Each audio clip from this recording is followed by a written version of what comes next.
I'm your host, Michael Thayer, and in studio today, we've been talking with Dean Germain with Waterstone Mortgage and Miss Andrea Brewer with Benchmark Realty. And before break, we were talking about, is there a housing bubble? And here's an article we put out on our blog. You can go out to moneymanmike.net to read this entire article if you want, but there's literally, probably about 18 different sources here, and we're talking about chief economist for Realtor.com, chief economist for Real Estate Center at Texas A&M University, and for the most part, they're all saying the housing market is far from overheated. For anybody that's heard or read into anything that there might be a housing bubble, it's not happening. I mean, it's just not happening. Andrea and Dean both spoke about it, in our first segment. But I mean, we've got a very, very healthy market going on right now. And I mean, it's the perfect time to buy because, it's a perfect time to sell and buy for two reasons. But for the sellers, it's insane because you get into a bidding war every day. But if you were thinking about moving in the next couple of years as a seller, it's time to do it because the getting's good. Yeah. The stressful part's buying. I mean, it's a great time to buy because of rates and, right. The position. But as far as like inventory, it's stressful. Yeah.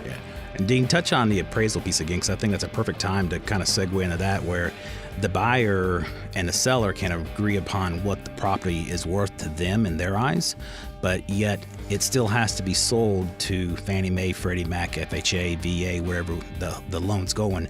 Touch on that appraisal piece real quick as far as it has to be sold again for the second time. You mean as far as who's going to finally buy it?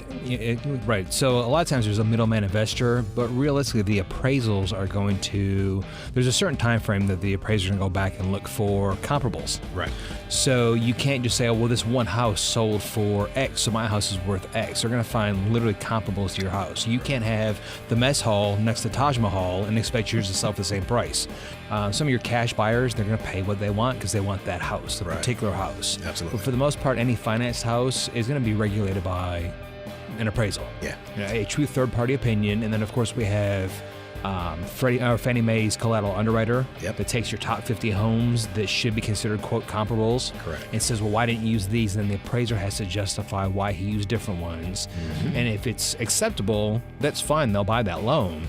Right. And they just want to know, well, why'd you use this one? Oh, well, it was actually updated to look more like our comparables. And so they do have leeway in there, but that's what's helping us regulate and keeping us off of a bubble like we had last time, where the $200,000 house sold for $850,000. And 5 years from now, it's like, so all those cash out refinances I did kind of buried me, didn't they? Yeah. But hey, I own a Ferrari.